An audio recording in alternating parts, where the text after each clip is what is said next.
ಶ್ರೀ ಸಾಯಿ ಸಚ್ಚರಿತೆ 36ನೇ ಅಧ್ಯಾಯ. ಇಬ್ಬರು ಗೋವಾದವರು. ಶ್ರೀಮತಿ ಔರಂಗಾಬಾದ್ಕರ್ ಅವರ ಕಥೆಗಳು. ಒಮ್ಮೆ ಗೋವಾದಿಂದ ಇಬ್ಬರು ಬಾಬಾರವರ ದರ್ಶನಕ್ಕಾಗಿ ಶಿರಡಿಗೆ ಬಂದು ಅವರಿಗೆ ಸಾಷ್ಟಾಂಗ ನಮಸ್ಕಾರ ಮಾಡಿದರು. ಇಬ್ಬರೂ ಒಟ್ಟಿಗೆ ಬಂದಿದ್ದರೂ ಕೂಡ ಬಾಬಾ ಒಬ್ಬನಿಂದ ಮಾತ್ರ ದಕ್ಷಿಣೆ ಕೇಳಿ ತೆಗೆದುಕೊಂಡರು. ಇನ್ನೊಬ್ಬನು ತಾನಾಗಿಯೇ 15 ರೂಪಾಯಿಗಳನ್ನು ದಕ್ಷಿಣೆ ಕೊಡಲು ಬಂದಾಗ ಬಾಬಾ ಅದನ್ನು ತೆಗೆದುಕೊಳ್ಳಲಿಲ್ಲ. ಇದನ್ನು ಕಂಡು ಎಲ್ಲರೂ ವಿಸ್ಮಿತರಾದರು. ಆ ಸಮಯದಲ್ಲಿ ಅಲ್ಲಿಯೇ ಇದ್ದ ಶ್ಯಾಮ್ ಅವರು ಬಾಬಾರವರನ್ನು ಕುರಿತು, ಇದೇನು, ಇಬ್ಬರೂ ಒಟ್ಟಿಗೆ ಬಂದಿರುತ್ತಾರೆ, ಒಬ್ಬನನ್ನು ಮಾತ್ರ ಕೇಳಿ ಅವನಿಂದ ದಕ್ಷಿಣೆ ಪಡೆದಿರಿ, ಇನ್ನೊಬ್ಬನು ತಾನೇ ಸ್ವತಃ ಮುಂದಾಗಿ ದಕ್ಷಿಣೆ ಕೊಡಲು ಬಂದರೂ ನಿರಾಕರಿಸುತ್ತಿದ್ದೀರಿ, ಇದೇಕೆ ಭೇದ ಭಾವ ಎಂದು ಕೇಳಿದನು. ಅದಕ್ಕೆ ಬಾಬಾರವರು, ಶ್ಯಾಮ, ನಿನಗೆ ಏನೂ ತಿಳಿಯದು. ನಾನು ಯಾರಿಂದಲೂ ಪುಕ್ಕಟೆ ಏನನ್ನೂ ತೆಗೆದುಕೊಳ್ಳುವುದಿಲ್ಲ. ಈ ಮಸೀದಿ ಮಾಯಿ ಸಾಲ ತೀರಿಸುವಂತೆ ಕೇಳುತ್ತಾಳೆ. ಸಾಲಗಾರನು ಸಾಲವನ್ನು ತೀರಿಸಿ ಋಣಮುಕ್ತನಾಗುತ್ತಾನೆ. ನನಗೆ ಮನೆ, ಮಠ ಮತ್ತು ಸಂಸಾರವೇನೂ ಇಲ್ಲ. ನನಗೇಕೆ ಬೇಕು? ನಾನು ಸರ್ವ ಸ್ವತಂತ್ರನು. ಋಣ, ದೋಷ ಮತ್ತು ಹತ್ಯೆ ಇವುಗಳಿಗೆ ಪ್ರಾಯಶ್ಚಿತ ಭೋಗಿಸಲೇಬೇಕು. ಅದನ್ನು ತಪ್ಪಿಸಿಕೊಳ್ಳುವುದು ಅಸಾಧ್ಯ ಎಂದು ಹೇಳಿ ತಮ್ಮದೇ ಆದ ರೀತಿಯಲ್ಲಿ ಮುಂದುವರೆದು ಈ ರೀತಿ ತಿಳಿಸಿದರು. ಮೊದಲು ಅವನು ಬಹಳ ಬಡವನಾಗಿದ್ದನು. ದೇವರ ದಯೆಯಿಂದ ಕೆಲಸ ದೊರೆತರೆ ಮೊದಲನೆಯ ತಿಂಗಳ ಸಂಬಳದಲ್ಲಿ 15 ರೂಪಾಯಿಗಳನ್ನು ದೇವರಿಗೆ ಅರ್ಪಿಸುತ್ತೇನೆಂದು ಹರಕೆ ಹೊತ್ತನು. ನಂತರ ಬಡ್ತಿ ದೊರೆತು 15 ರೂಪಾಯಿಗಳಿಂದ 30, 60, 100, 200, 700 ರೂಪಾಯಿಗಳ ಸಂಬಳ ದೊರೆಯಿತು. ಪ್ರಗತಿಯ ಸಂತಸದಲ್ಲಿ ಅವನು ಹರಕೆಯನ್ನೇ ಮರೆತು ಬಿಟ್ಟನು. ಅವನ ಕರ್ಮವು ಅವನನ್ನು ಇಲ್ಲಿಗೆ ಬರಮಾಡಿದೆ. ಆದುದರಿಂದಲೇ ಅವನಿಂದ ನಾನು ಕೇಳಿ ಹಣವನ್ನು 15 ರೂಪಾಯಿ ದಕ್ಷಿಣೆಯನ್ನು ಪಡೆದೆನು ಎಂದರು. ಇನ್ನೊಂದು ಕತೆ. ಸಮುದ್ರದ ದಡದಲ್ಲಿ ಅಲೆದಾಡುತ್ತಾ ಕೊನೆಗೆ ನಾನೊಂದು ಮನೆಯ ಕಟ್ಟೆಯ ಮೇಲೆ ಕುಳಿತೆನು. ಮಾಲೀಕನು ನನ್ನನ್ನು ಸ್ವಾಗತಿಸಿ ಹೊಟ್ಟೆ ತುಂಬ ಆಹಾರವನ್ನು ನೀಡಿ ಮಲಗಲು ಶುಚಿಯಾದ ಸ್ಥಳವನ್ನು ತೋರಿದನು. ಅಲ್ಲಿ ಒಂದು ಪಡ್ತಾಳ ಇತ್ತು. ಅದರ ಹತ್ತಿರ ಮಲಗಿಕೊಂಡನು. ನಾನು ಗಾಢ ನಿದ್ರೆಯಲ್ಲಿದ್ದಾಗ ಆ ಮನುಷ್ಯನು ಗೋಡೆಯನ್ನೊಡೆದು ಒಳಗೆ ಬಂದನು. ನನ್ನ ಕಿಸೆ ಕತ್ತರಿಸಿ ಹಣವನ್ನು ತೆಗೆದುಕೊಂಡು ಹೋದನು. ಬೆಳಿಗ್ಗೆ ಎಚ್ಚರವಾಗಿ ನಾನು ನೋಡಿದಾಗ ನನ್ನ 30,000 ರೂಪಾಯಿಗಳು ಕಳುವಾಗಿದ್ದವು. ಇದರಿಂದ ಬಹಳವಾಗಿ ದುಃಖಿಸಿದೆನು. ಅನ್ನ ಆಹಾರಗಳನ್ನು ತ್ಯಜಿಸಿ 15 ದಿನ ಅದನ್ನೇ ಕುರಿತು ಚಿಂತಿಸಿದೆನು. ಅಷ್ಟರಲ್ಲಿ ಫಕೀರನೊಬ್ಬನು ಬಂದು ನನ್ನ ದುಃಖಕ್ಕೆ ಕಾರಣವೇನೆಂದು ಕೇಳಿದನು. ಎಲ್ಲ ವಿಚಾರವನ್ನೂ ಅವನಿಗೆ ತಿಳಿಸಿದೆನು. ಆಗ ಅವನು, ನೀನು ನನ್ನ ಮಾತಿನ ಪ್ರಕಾರ ನಡೆದರೆ ನಿನ್ನ ಹಣ ನಿನಗೆ ಪುನಃ ದೊರಕುವುದು. ನೀನೊಬ್ಬ ಫಕೀರನ ಕಡೆಗೆ ಹೋಗು. ಅವನ ಗುರುತನ್ನು ಹೇಳುತ್ತೇನೆ. ಅವನಲ್ಲಿ ಸಂಪೂರ್ಣ ಶರಣಾಗತನಾಗು ಎಂದನು. ಅವನು ಹೇಳಿದಂತೆ ನಾನು ನಡೆದುಕೊಂಡೆನು. ನನ್ನ ಹಣವು ನನಗೆ ಸಿಕ್ಕಿತು.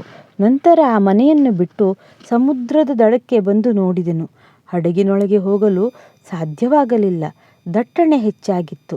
ಅಪರಿಚಿತ ಶಿಪಾಯಿ ಒಬ್ಬನು ನನ್ನ ಪರವಾಗಿ ಮಧ್ಯಸ್ಥಿಕೆ ವಹಿಸಿದ್ದರಿಂದ ಹಡಗಿನಲ್ಲಿ ಸ್ಥಳ ದೊರಕಿತು. ಇನ್ನೊಂದು ಊರನ್ನು ತಲುಪಿ ಅಲ್ಲಿಂದ ರೈಲಿನಲ್ಲಿ ಬಂದು ಮಸೀದಿ ಮಾಯಿಯನ್ನು ಸೇರಿದ್ದೇನೆ ಎಂದರು. ಕತೆ ಮುಗಿಸಿ ಬಾಬಾ ಅವರು ಅತಿಥಿಗಳಿಗೆ ಊಟ ಉಪಚಾರದ ಅಣಿ ಮಾಡಲು ಶ್ಯಾಮ್ ಅವರಿಗೆ ಹೇಳಿದರು. ಶ್ಯಾಮ್ ಅವರು ಅವರಿಬ್ಬರನ್ನು ತನ್ನ ಮನೆಗೆ ಕರೆದುಕೊಂಡು ಹೋಗಿ ಭೋಜನ ಮಾಡಿಸಿದರು. ಆಗ ಶ್ಯಾಮ್ ಅವರು, ಬಾಬಾ ಅವರ ಕತೆ ಬಹಳ ನಿಗೂಢವಾಗಿತ್ತು. ಬಾಬಾ ಎಂದೂ ಸಮುದ್ರಕ್ಕೆ ಹೋಗಿಯೇ ಇಲ್ಲ. 30,000 ರೂಪಾಯಿ ಅವರಲ್ಲಿ ಇರಲೇ ಇಲ್ಲ. ಅವರು ಪ್ರಯಾಣವನ್ನು ಮಾಡಿಯೂ ಇಲ್ಲ. ಹಣವನ್ನು ಕಳೆದುಕೊಂಡೂ ಇಲ್ಲ ಎಂದು ಹೇಳಿ ಅವರ ಮಾತಿನ ಅರ್ಥ ತಿಳಿಯುತ್ತೆಯೇ ಎಂದು ಪ್ರಶ್ನಿಸಿದರು. ಆಗ ಅವರಿಬ್ಬರೂ ಮನಕರಗಿ ಕಣ್ಣೀರನ್ನು ಸುರಿಸಿದರು.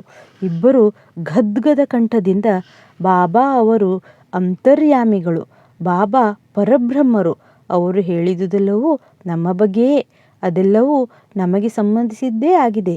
ಇದು ಅವರಿಗೆ ಹೇಗೆ ತಿಳಿಯುತ್ತೆಂಬುದೇ ಪರಮಾಶ್ಚರ್ಯದ ಸಂಗತಿ. ಭೋಜನದ ನಂತರ ವಿವರವನ್ನು ತಿಳಿಸುವೆವು ಎಂದರು. ಭೋಜನವಾದ ನಂತರ ತಾಂಬೂಲ ತಿನ್ನುತ್ತಾ ಅವರು ತಮ್ಮ ಕಥೆಗಳನ್ನು ಹೇಳಲು ಆರಂಭಿಸಿದರು. ಒಬ್ಬನು, ಸಮುದ್ರ ಪಟ್ಟಿಯ ಮೇಲೆ ನನ್ನ ಊರು ಘಟ್ಟದ ಮೇಲಿದೆ. ನಾನು ನೌಕರಿ ಹುಡುಕಲು ಗೋವಾಕ್ಕೆ ಹೋದೆ. ನನಗೆ ಕೆಲಸ ಸಿಕ್ಕರೆ ಸಾಕೆಂದು ಶ್ರೀ ದತ್ತಾತ್ರೇಯ ದೇವರಿಗೆ ಹರಕೆ ಹೊತ್ತೆ. ಮೊದಲನೇ ತಿಂಗಳ ಸಂಬಳವನ್ನು ದೇವರಿಗೆ ಅರ್ಪಿಸುವುದಾಗಿ ಬೇಡಿಕೊಂಡಿದ್ದೆ. ದೇವರ ದಯೆಯಿಂದ ನನಗೆ ಉದ್ಯೋಗ ಸಿಕ್ಕಿತು. ಈಗ ಬಾಬಾ ಅವರು ಹೇಳಿದಂತೆ ನನಗೆ ಬಡ್ತಿಗಳೂ ದೊರಕಿದವು. ಆದರೆ ನಾನು ನನ್ನ ಹರಕೆಯನ್ನು ಮರೆತೆ. ಆದರೆ ಬಾಬಾ ಅವರು ಈ ರೀತಿ ಅದನ್ನು ನನಗೆ ಜ್ಞಾಪಿಸಿ ನನ್ನಿಂದ 15 ರೂಪಾಯಿಗಳನ್ನು ಕೇಳಿದ್ದಾರೆ. ನಾನು ಕೊಟ್ಟಿರುವುದು ದಕ್ಷಿಣೆಯನ್ನಲ್ಲ, ಹಳೆಯ ಋಣವನ್ನು, ನನ್ನ ಹರಕೆಯನ್ನು ತೀರಿಸಿದ್ದೇನೆ ಎಂದನು. ಫಕೀರನ ಸಲಹೆ. ಬಾಬಾ ಎಂದೂ ಹಣವನ್ನು ಬೇಡುತ್ತಿರಲಿಲ್ಲ ಮತ್ತು ತಮ್ಮ ಭಕ್ತರನ್ನು ಹಣ ಬೇಡಲು ಬಿಡುತ್ತಿರಲಿಲ್ಲ. ಹಣವು ಆಧ್ಯಾತ್ಮಿಕ ಪ್ರಗತಿಗೆ ಅಪಾಯಕರವೆಂದು ತಿಳಿದು ಅವರು ಭಕ್ತರನ್ನು ಬಂಧನದಲ್ಲಿ ಸಿಲುಕಿಸಲು ಆಸ್ಪದ ಕೊಡುತ್ತಿರಲಿಲ್ಲ. ಈ ಸಂದರ್ಭದಲ್ಲಿ ಭಗತ್ ಮಾಳ್ಸಾಪತಿಯವರ ಅನುಭವವನ್ನು ನೋಡೋಣ. ಭಗತ್ ಮಾಳ್ಸಾಪತಿಯವರು ಕಡುಬಡವರಾಗಿದ್ದರು. ಬಾಬಾ ಅವರು ಅವರಿಗೆ ಹಣ ಕೂಡಿಡಲು ಆಸ್ಪದ ನೀಡಲಿಲ್ಲ. ದಕ್ಷಿಣೆಯಿಂದ ಬಂದ ಹಣದಲ್ಲಿ ಅವರಿಗೆ ಏನೂ ಬಾಬಾ ಕೊಡುತ್ತಿರಲಿಲ್ಲ. ಒಂದು ಸಾರಿ ವ್ಯಾಪಾರಿಯೊಬ್ಬರು ಬಂದು ಬಾಬಾ ಅವರಿಗೆ ಮಾಳ್ಸಾಪತಿಗೆ ಕೊಡಲು ಅಪಾರವಾದ ಹಣವನ್ನು ಕೊಟ್ಟರು. ಆದರೆ ಮಾಳ್ಸಾಪತಿಯವರು ಅದನ್ನು ತೆಗೆದುಕೊಳ್ಳಲು ಬಾಬಾ ಸಮ್ಮತಿಸಲಿಲ್ಲ. ಅನಂತರ ಎರಡನೆಯವನು, ನಮ್ಮ ಅಡಿಗೆಯವನು ನನ್ನಲ್ಲಿ 35 ವರ್ಷಗಳಿಂದ ಬಹಳ ವಿಶ್ವಾಸದಿಂದ ಕೆಲಸ ಮಾಡುತ್ತಿದ್ದನು. ದುರಾದೃಷ್ಟವಶಾತ್ ಅವನು ದುರ್ಮಾರ್ಗ ಪ್ರವರ್ತಕನಾಗಿ ಒಂದು ದಿನ ನನ್ನ ಎಲ್ಲ ಹಣವನ್ನು ದೋಚಿಕೊಂಡು ಹೋದನು. ನಾನು ರಾತ್ರಿ ಮಲಗಿದಾಗ ಹೇಗೋ ಬಂದು ನಾನು ಗಳಿಸಿದ 30,000 ರೂಪಾಯಿಗಳನ್ನು ಅಪಹರಿಸಿದನು. ಬಾಬಾರವರು ಅಷ್ಟು ಹಣ ಎಂದು ಸರಿಯಾಗಿ ಹೇಳಿದ್ದಾರೆ. ಅದು ಹೇಗೆ ಅವರಿಗೆ ತಿಳಿಯಿತೋ ನಾನರಿಯೆ. ನಾನು ಹಗಲಿರಳು ವ್ಯಥೆಪಡುತ್ತಾ ಕುಳಿತಿದ್ದೆ. ವಿಚಾರಣೆಯಿಂದ ಪ್ರಯೋಜನವಾಗಲಿಲ್ಲ. ಹೀಗೆ 15 ದಿನಗಳು ಕಳೆದವು. ಒಂದು ದಿನ ನನ್ನ ಮನೆ ಅಂಗಳದಲ್ಲಿ ನಾನು ಯೋಚಿಸುತ್ತಾ ಕುಳಿತಿದ್ದೆ. ಆಗ ಒಬ್ಬ ಫಕೀರನು ಬಂದು ನನ್ನ ವ್ಯಾಕುಲತೆಯ ಕಾರಣವನ್ನು ಕೇಳಿದನು. ನಡೆದುದೆಲ್ಲವನ್ನೂ ಅವನಿಗೆ ಹೇಳಿದೆನು. ಆಗ ಅವನು, ಶಿರಡಿಯಲ್ಲಿ ಸಾಯಿಬಾಬಾ ಎಂಬ ಮಹಾತ್ಮರಿದ್ದಾರೆ. ಅವರಿಗೆ ಹರಕೆ ಹೊತ್ತು ನೀನು ಅತಿ ಹೆಚ್ಚಾಗಿ ಪ್ರೀತಿಸುವ ಆಹಾರವನ್ನು ಅವರ ದರ್ಶನ ಪಡೆಯುವ ತನಕ ಸ್ವೀಕರಿಸುವುದಿಲ್ಲವೆಂದು ಸಂಕಲ್ಪ ಮಾಡು ಎಂದು ಹೇಳಿದನು. ನಾನು ಅವನು ಹೇಳಿದಂತೆ ಹರಕೆ ಹೊತ್ತು, ಬಾಬಾ, ನನ್ನ ಕಳೆದು ಹೋದ ಮಾಲು ಸಿಗದ ಹೊರತು ಮತ್ತು ನಿಮ್ಮ ದರ್ಶನ ಪಡೆಯದ ಹೊರತು ನಾನು ಅನ್ನ ಸೇವಿಸುವುದಿಲ್ಲ ಎಂಬ ನಿರ್ಧಾರವನ್ನು ಮಾಡಿಕೊಂಡೆನು. ಇದಾದ ನಂತರ 15 ದಿನ ಕಳೆದವು. ಆಗ ಓಡಿ ಹೋದ ಅಡಿಗೆಯವನು ಪುನಃ ನನ್ನ ಕಡೆ ಬಂದು ನನ್ನ ಹಣವನ್ನು ಹಿಂತಿರುಗಿಸಿದನು. ನಾನು ತಲೆಕೆಟ್ಟು ಈ ರೀತಿ ವರ್ತಿಸಿದೆ. ನಾನು ನಿಮ್ಮ ಪಾದಗಳಿಗೆರಗುತ್ತೇನೆ, ದಯವಿಟ್ಟು ಕ್ಷಮಿಸಿ ಎಂದನು. ಹೀಗೆ ಎಲ್ಲವೂ ಸರಿಯಾಯಿತು. ಈ ಹಿಂದೆ ನನ್ನನ್ನು ಸಂಧಿಸಿದ ಫಕೀರನು ಪುನಃ ನನಗೆ ಕಾಣಲೇ ಇಲ್ಲ. ಅವನ ದರ್ಶನಕ್ಕೆ ತವಕ ಪಡುತ್ತಿದ್ದೆ. ಬಹಳ ದೂರದಿಂದ ನನಗೆ ಸಹಾಯ ಮಾಡಲು ಬಂದ ಫಕೀರನೇ ಬಾಬಾ ಅವರವರೆಂದು ಊಹಿಸಲು ಸಂದೇಹವಿಲ್ಲ.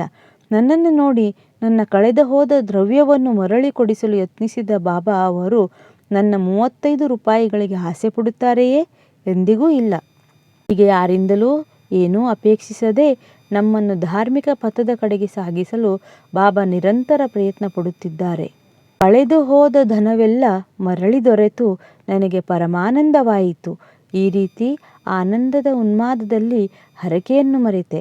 ಮುಂದೆ ನಾನು ಒಂದು ದಿನ ಕೋಲಾಬಾದಲ್ಲಿ ವಿಶ್ರಮಿಸುತ್ತಿರುವಾಗ ಬಾಬಾರವರನ್ನು ಕನಸಿನಲ್ಲಿ ಕಂಡೆ. ಆಗ ನಾನು ಶಿರಡಿಗೆ ಹೋಗಬೇಕೆಂಬ ನೆನಪಾಯಿತು. ಗೋವಾಕ್ಕೆ ಹೋಗಿ ಅಲ್ಲಿಂದ ಶಿರಡಿಗೆ ಹೊರಡಲು ನಿರ್ಧರಿಸಿದೆ. ಮುಂಬಯಿಗೆ ಹೋಗುವ ಹಡಗನ್ನು ಹತ್ತಲು ಬಂದರಿಗೆ ಬಂದೆ. ಸ್ಥಳವಿರಲಿಲ್ಲ. ಎಲ್ಲ ಸ್ಥಳ ಭರ್ತಿಯಾಗಿತ್ತು. ಅಪರಿಚಿತನಾದ ಜವಾನನೊಬ್ಬ ಮಧ್ಯಸ್ಥಿಕೆಯಿಂದ ನನಗೆ ಅದರಲ್ಲಿ ಸ್ಥಳ ದೊರೆಯಿತು. ಮುಂಬಯಿಗೆ ಬಂದಿಳಿದೆ. ಅಲ್ಲಿಂದ ರೈಲಿನಲ್ಲಿ ಇಲ್ಲಿಗೆ ಬಂದೆ. ಬಾಬಾರವರು ಸರ್ವಜ್ಞರೆಂದು ಖಚಿತವಾದುದು. ನಾವು ಯಾರು, ನಮ್ಮ ಮನೆ ಎಲ್ಲಿದೆ ಎಲ್ಲವೂ ಅವರಿಗೆ ತಿಳಿದಿದೆ. ನನ್ನ ಕಳೆದು ಹೋದ ದ್ರವ್ಯ ಪುನಃ ದೊರಕಿದ್ದು ನನ್ನ ಭಾಗ್ಯವೇ ಸರಿ. ಅನೇಕ ವರ್ಷಗಳಿಂದ ಬಾಬಾ ನಿಮ್ಮೊಡನೆಯೇ ಇದ್ದು ತಮ್ಮ ಮಾತುಕತೆಗಳಿಂದ ನಿಮ್ಮನ್ನು ಆನಂದಪಡಿಸುತ್ತಿದ್ದಾರೆ. ಆದುದರಿಂದ ನೀವೇ ಧನ್ಯರು. ಬಾಬಾರವರನ್ನು ಶಿರಡಿಗೆ ಎಳೆದು ತಂದ ನಿಮ್ಮ ಪುಣ್ಯ ಫಲ ಅಗಾಧವಾದದ್ದು. ಸಾಯಿಯೇ ನಮ್ಮ ದತ್ತ ನನಗೆ ನನ್ನ ಮರೆತ ಹರಕೆಯನ್ನು ಜ್ಞಾಪಿಸಿದರು. ಹಡಗಿನಲ್ಲಿ ಸ್ಥಳ ದೊರಕಿಸಿ ಇಲ್ಲಿಗೆ ನನ್ನನ್ನು ಬರಮಾಡಿಕೊಂಡಿದ್ದಾರೆ. ಇದು ಅವರ ಸರ್ವಜ್ಞತೆಯ ಮತ್ತು ಸರ್ವಶಕ್ತಿಯ ದೃಷ್ಟಾಂತವಲ್ಲವೇ ಎಂದನು. ಶ್ರೀಫಲದಿಂದ ಸಂತತಿ. ಕೊಲ್ಲಾಪುರದ ಸಖಾರಾಮ ಅವರ ಪತ್ನಿಗೆ 27 ವರ್ಷಗಳಿಂದಲೂ ಸಂತಾನ ಇರಲಿಲ್ಲ. ಕಂಡ ದೇವರಿಗೆಲ್ಲ ಕೈ ಮುಗಿದು ಹರಕೆ ಹೊತ್ತು ನಿರಾಶರಾಗಿದ್ದರು. ಕೊನೆಯ ಪ್ರಯತ್ನವೆಂದು ತಮ್ಮ ಮಲಮಗನಾದ ವಿಶ್ವನಾಥನೊಂದಿಗೆ ಶಿರಡಿಗೆ ಬಂದು ಬಾಬಾರವರ ಸೇವೆ ಮಾಡುತ್ತಾ 2 ತಿಂಗಳು ಕಳೆದರು. ಅವರು ಮಸೀದಿಗೆ ಹೋದಾಗಲೆಲ್ಲ ಭಕ್ತ ಕೋಟಿಯು ಬಾಬಾರವರನ್ನು ಮುತ್ತಿರುವುದನ್ನು ನೋಡುತ್ತಿದ್ದರು. ಅವರಿಗೆ ಬಾಬಾ ಅವರೊಬ್ಬರೇ ಇರುವಾಗ ಸಂಧಿಸಿ ತಮ್ಮ ಬಯಕೆಯನ್ನು ಅವರಲ್ಲಿ ವ್ಯಕ್ತಪಡಿಸಿ ಆಶೀರ್ವಾದ ಪಡೆಯಲು ಇಚ್ಛಿಸಿದ್ದರು. ಆದರೆ ಇಂತಹ ಸಂದರ್ಭ ಬಹುಕಾಲದವರೆಗೆ ದೊರಕಲೇ ಇಲ್ಲ. ಕೊನೆಗೆ ತಮ್ಮ ಪರವಾಗಿ ಬಾಬಾರವರ ಜೊತೆಗೆ ಮಾತನಾಡಬೇಕೆಂದು ಅವರು ಶ್ಯಾಮ್ ಅವರಲ್ಲಿ ವಿನಂತಿಸಿಕೊಂಡರು. ಆಗ ಶ್ಯಾಮ್ ಅವರು, ಬಾಬಾರವರ ದರ್ಬಾರು ಎಲ್ಲರಿಗೂ ತೆರೆದಿದೆ, ಆದಷ್ಟು ಮಟ್ಟಿಗೆ ಪ್ರಯತ್ನ ಮಾಡುತ್ತೇನೆಂದು ಹೇಳಿ ನಿಮಗೆ ದೇವರು ಆಶೀರ್ವದಿಸಲಿ ಎಂದರು. ಮತ್ತು ಬಾಬಾ ಅವರ ಊಟದ ಸಮಯಕ್ಕೆ ಸರಿಯಾಗಿ ತೆಂಗಿನಕಾಯಿ, ಗಂಧದ ಕಡ್ಡಿ ತೆಗೆದುಕೊಂಡು ಮಸೀದಿಗೆ ಬನ್ನಿ, ನಾನು ನಿಮಗೆ ಸನ್ನೆ ಮಾಡಿದ ಕೂಡಲೇ ನೀವು ಒಳಗೆ ಬರಬೇಕು ಎಂದು ಶ್ರೀಮತಿ ಔರಂಗಾಬಾದ್ಕರರಿಗೆ ಹೇಳಿದರು.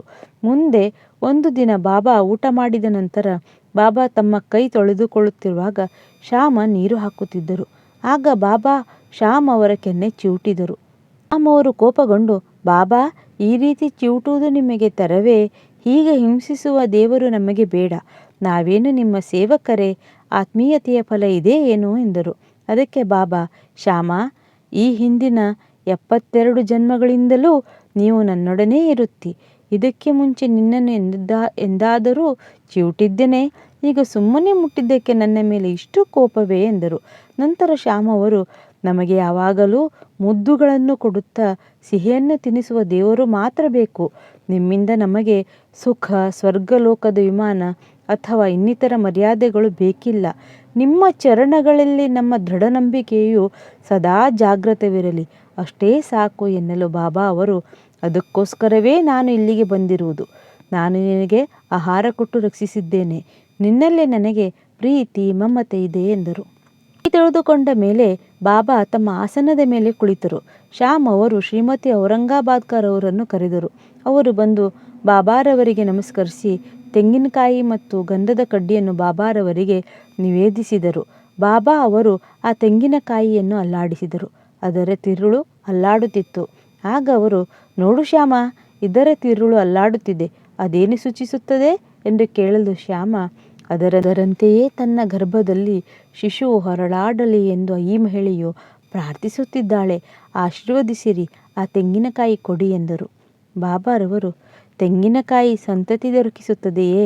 ನೀವೆಂಥ ಮೂಢರು ಎನ್ನಲು ಶ್ಯಾಮ, ನಿಮ್ಮ ನುಡಿಯೇ ನಮಗೆ ಆಶೀರ್ವಾದ, ಅದು ಸಂತಾನ ನೀಡುವುದೆಂದು ನನಗೆ ಗೊತ್ತಿದೆ. ಸುಮ್ಮನೆ ನನ್ನೊಡನೆ ವಾದ ಮಾಡುತ್ತಿದ್ದೀರಿ ವಿನಃ ಆಶೀರ್ವದಿಸುತ್ತಿಲ್ಲ ಎಂದರು. ಸ್ವಲ್ಪ ಹೊತ್ತು ಈ ರೀತಿ ಸಂಭಾಷಣೆ ನಡೆಯಿತು. ಬಾಬಾರವರು ತೆಂಗಿನಕಾಯಿಯನ್ನು ಶ್ರೀಮತಿ ಔರಂಗಾಬಾದ್ಕರ್ ಅವರಿಗೆ ಆಶೀರ್ವಾದವಾಗಿ ಕೊಡಬೇಕೆಂದು ಕೇಳುತ್ತಲೇ ಇದ್ದರು. ಕಡೆಗೆ ಬಾಬಾ ಸೋತು ಅವಳಿಗೆ ಸಂತತಿ ಲಭಿಸುತ್ತದೆ ಎಂದರು. ಆಗ ಶ್ಯಾಮ ಯಾವಾಗ ಎಂದು ಕೇಳಲು ಬಾಬಾರವರು ಇನ್ನು 12 ತಿಂಗಳೊಳಗೆ ಎಂಬ ಉತ್ತರವನ್ನು ಕೊಟ್ಟರು. ನಂತರ ತೆಂಗಿನಕಾಯಿಯನ್ನು ಒಡೆಯಲಾಯಿತು. ಒಂದು ಭಾಗವನ್ನು ಬಾಬಾರವರು ಇಟ್ಟುಕೊಂಡು ಇನ್ನೊಂದು ಭಾಗವನ್ನು ಶ್ರೀಮತಿಯವರಿಗೆ ಕೊಡಲಾಯಿತು. ಆಗ ಶ್ಯಾಮ್ ಅವರು ಶ್ರೀಮತಿ ಔರಂಗಾಬಾದ್ಕರ್ ಅವರ ಕಡೆ ತಿರುಗಿ, ತಾಯಿ, ನನ್ನ ಮಾತಿಗೆ ನೀವೇ ಸಾಕ್ಷಿ. ನಿಂದ 12 ತಿಂಗಳೊಳಗೆ ನಿಮಗೆ ಸಂತಾನ ಪ್ರಾಪ್ತಿಯಾಗದಿದ್ದರೆ ಈ ದೇವರ ತಲೆಯ ಮೇಲೆ ತೆಂಗಿನಕಾಯಿ ಒಡೆದು ಅವನನ್ನು ಮಸೀದಿಯಿಂದ ಓಡಿಸುತ್ತೇನೆ. ಇದಕ್ಕೆ ತಪ್ಪಿದ್ದಲ್ಲಿ ನಾನು ಮಾಧವನಲ್ಲ. ನಾನು ಹೇಳುವುದನ್ನು ಶೀಘ್ರದಲ್ಲೇ ಮನಗಾಣುವಿರಿ ಎಂದರು. 1 ವರ್ಷದೊಳಗೆ ಶ್ರೀಮತಿ ಔರಂಗಾಬಾದ್ಕರ್ ಅವರಿಗೆ ಪುತ್ರ ಸಂತಾನವಾಯಿತು. 5ನೇ ತಿಂಗಳಲ್ಲಿ ತಾಯಿ ಮಕ್ಕಳಿಬ್ಬರೂ ಪತಿಯೊಡನೆ ಬಾಬಾರವರ ದರ್ಶನಕ್ಕೆ ಬಂದು ಸಾಷ್ಟಾಂಗ ನಮಸ್ಕಾರ ಮಾಡಿ 500 ರೂಪಾಯಿಗಳನ್ನು ಕಾಣಿಕೆಯಾಗಿ ಅರ್ಪಿಸಿದರು. ಈ ಹಣವನ್ನು ಬಾಬಾ ಅವರ ಕುದುರೆ ಶ್ಯಾಮಕರ್ಣನಿಗೆ ವಸತಿ ಸ್ಥಾನ ಕಟ್ಟಲು ಉಪಯೋಗಿಸಲಾಯಿತು. ಶ್ರೀ ಸಾಯಿ ಪ್ರಣಾಮ್.